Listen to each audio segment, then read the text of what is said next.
카톨릭대 정혜성 교수님 자리했습니다. 교수님 안녕하십니까? 네, 안녕하세요. 예. 반갑습니다. 아유 네. 교수님 만날 시간이 좀 부족해가지고 우리 빨리빨리 좀 나가도록 하겠습니다. 네. 예, 오늘 주제 어떤 겁니까? 네, 오늘은요. 예. 아프면 어떻게 하세요? 쉬어야죠. 그렇죠. 아프면 예. 쉬어야 되죠. 근데 눈치는 네. 보이죠. 네. 그래서 아프면 쉴 권리에 대해서 말씀을 드리려고 해요. 예, 네. 오늘 주제 아프면 쉴 권리. 이거 정말 좋습니다. 그래요. 그러면 이 아프면 쉬면 좋은데 이 직장인들은 눈치가 보이거든요. 맞아요. 이거 어떻게 합니까? 네, 눈치도 보이고 사실 또 일을 못 하게 되면 예. 급여 손실도 있잖아요. 맞아요. 그것도 커요. 그렇죠. 그죠? 그래서 이제 아파도 그냥 참고 출근을 하는 경우가 많거든요. 예. 근데 그렇게 되면은 일의 능률도 오르지 않고 그래서 아플 때 가능하면 이 급여도 보전을 받으면서 쉴 수 있는 방법 이것에 대해서 말씀을 드리려고 해요. 방법이 있습니까? 네, 방법이 있습니다. 뭡니까?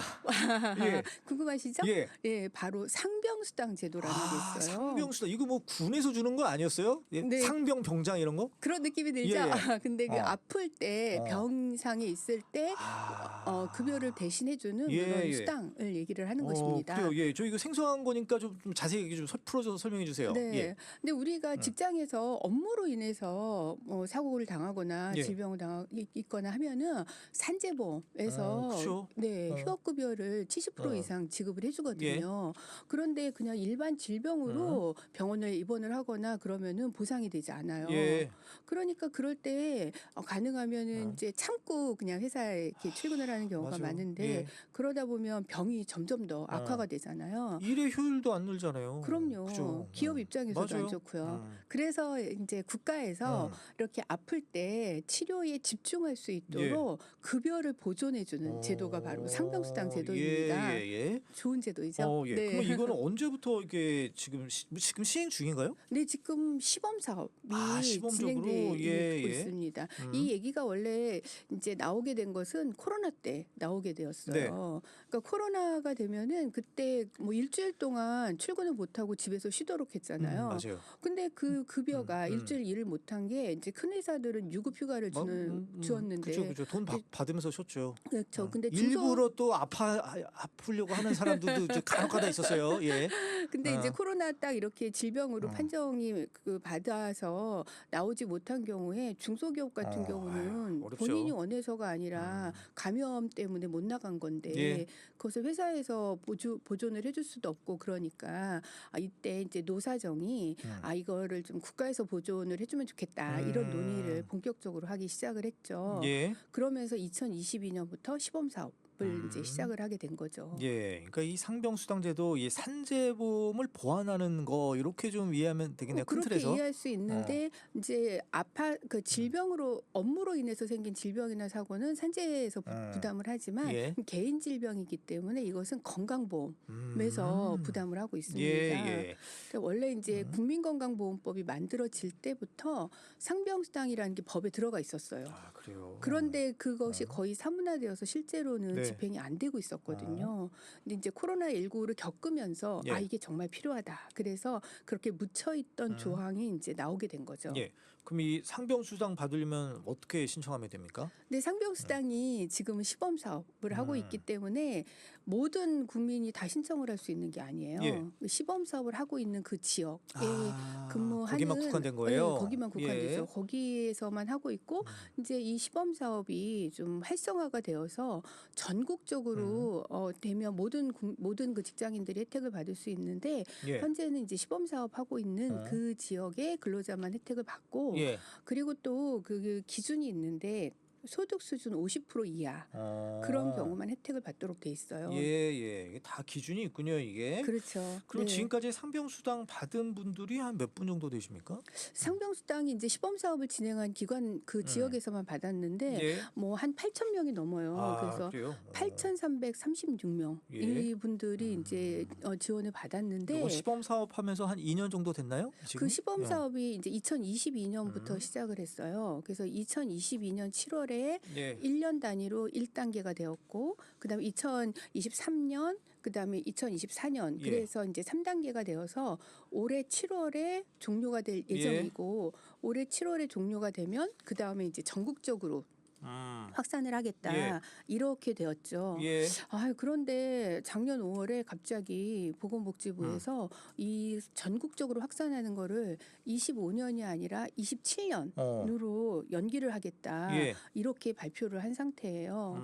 그래서 지금은 이제 시범 사업을 하고 있는 지역만 받고 있는데 그 시범 사업 하고 있는 지역이 네. 우리 경기도 같은 경우는 경기도 부천, 경기도 안양, 예. 경기도 용인 어. 이 3개 지역이 이제 시범 사업에 해당되는 네, 네. 기관이고 우리 경기도권은 그렇죠. 예. 뭐 한번 다른 것도 한번 좀 소개를 해주세요. 예. 서울은 뭐 서울 종로 예. 이런 곳이 이제 해당이 되고요. 그리고 이제 경북 같은 경우는 포항이 있고 그다음에 충남 같은 경우는 충남 천안 그리고 또 충북 같은 경우는 충북 충주 또 충남의 홍성 이런 뭐 많은 기관들이 있어요. 예. 그 전북에는 전주, 강원의 원주 또 이런 기관 이런 지역들이 이런 지자체가 혜택을 받고 있는데 전부 14개 지자체가 예. 혜택을 받고 있는 거죠. 그러면 요거 그 어떤 상병수당 같은 경우에는 뭐 일주일 이상 뭐 열흘 이상 뭐 이런 기간이 있는 거예요? 그러니까 그게 뭐 하루 그냥 아파서 어. 감기로 못 나왔다 그런 경우까지 보상을 해주는 것은 아니고 예. 뭐 예를 들면 뭐 허리 디스크로 병원에 입원을 해서 장기간 치료를 못 예. 받는다 이런 경우라서 네. 8일 이상 입원한 경우 8일. 네, 예, 예. 그렇게 이제 되어 있어요. 네. 근데 이렇게 되면은 그 이제 얼마의 수당을 보존을 해주느냐 예. 하면은 최저임금의 60%를 오. 하도록 돼 있습니다. 예, 예. 그래서 상병수당이 47,560원을 하루에 예, 예. 지급을 해주고 있죠. 예.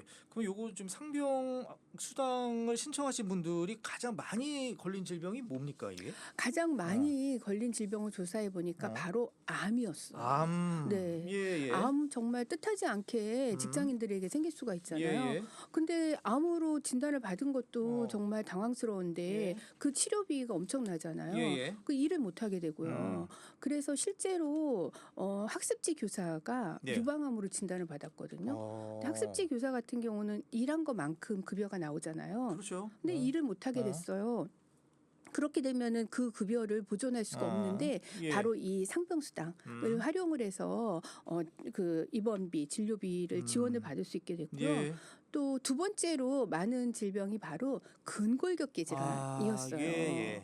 뭐 허리 디스크로 입원을 한다든지 뭐 다리를 다친다든지 이런 경우가 있는데 실제로 택배 노동자들이 이제 일을 많이 하게 되니까 근골격계 질환이 많이 생기거든요. 네. 네, 이 택배 노동자가 무릎 관절로 6개월 동안 입원해서 수술을 받게 되었는데 예. 이분이 일을 못하게 되니까 생계비도 문제고 예. 입원비도 문제고 그래서 대출을 받아서 생계를 운영하고 있었는데 바로 예. 이 상병수당 혜택을 받아서 다행히도 치료도 잘 받고 생계비 예. 지원을 받을 수 있게 됐죠. 그렇군요. 이렇게 지원받는 금액을 조사해 보니까 평균적으로 한 80만 원에서 100만 원. 1인당? 네, 예. 1인당 그렇게. 그래서 뭐 많은 금액은 아니지만 그래도 도움이 되네요. 그래도. 그럼요. 한 100만 원 정도를 치료비로 받게 되면은 이제 건강보험에서 부담하고 그 개인 부담, 개인 비용을 이 상병수당으로 네. 도움을 받을 수 있으니까 아주 뭐 큰 예. 많은 도움이 될 수가 있죠. 그래요. 그럼 외국에도 이런 비슷한 제도가 있습니까? 그 외국에도 독일에서 이 제도를 독일이요? 제일 먼저 시행을 했어요. 그래요. 예. 근데 언제 시행을 했냐면 1880년대. 오래됐네요. 지금부터 굉장히 오래됐죠. 예. 그때 비스마르크 시대였는데 예. 이때 그 건강보험에서 상병수당을 처음으로 도입하는 예. 제도를 시행을 하게 되었고 독일뿐만 아니라 뭐 영국이라든지 프랑스라든지 뭐 일본이라든지 캐나다 이런 선진국들 대부분 이런 상병수당 제도를 시행을 하고 있어요. 예. 그렇군요. 야, 이제 거의 다 시간 됐는데 그 교수님 이제 오늘 아프면 쉴 권리에 대해서 얘기해 주셨는데 좀 끝으로 당부하고 싶으신 말씀 좀 한 말씀 부탁드릴게요. 네, 아프면 쉬어야 예. 업무의 효율도 높아지고 또 기업에도 도움이 되는데 바로 이 아프면 쉴 권리 상병수당 제도에 대해서 이재명 대통령이 공약으로 발표를 한 바 있어요. 그래서 이 상병수당을 더 확대하고 자영업자들도 상병수당의 혜택을 받을 수 있도록 예. 하는 공약을 만들었기 때문에 앞으로 상병수당이 더 많이 확대되지 않을까 하는 생각이 들고요. 예. 근로자가 건강해야 직장이 발전합니다. 아, 알겠습니다. 네, 여기까지 얘기 듣겠습니다. 굿모닝 건강 밸류업 오늘 정혜성 교수였습니다. 고맙습니다. 네, 감사합니다.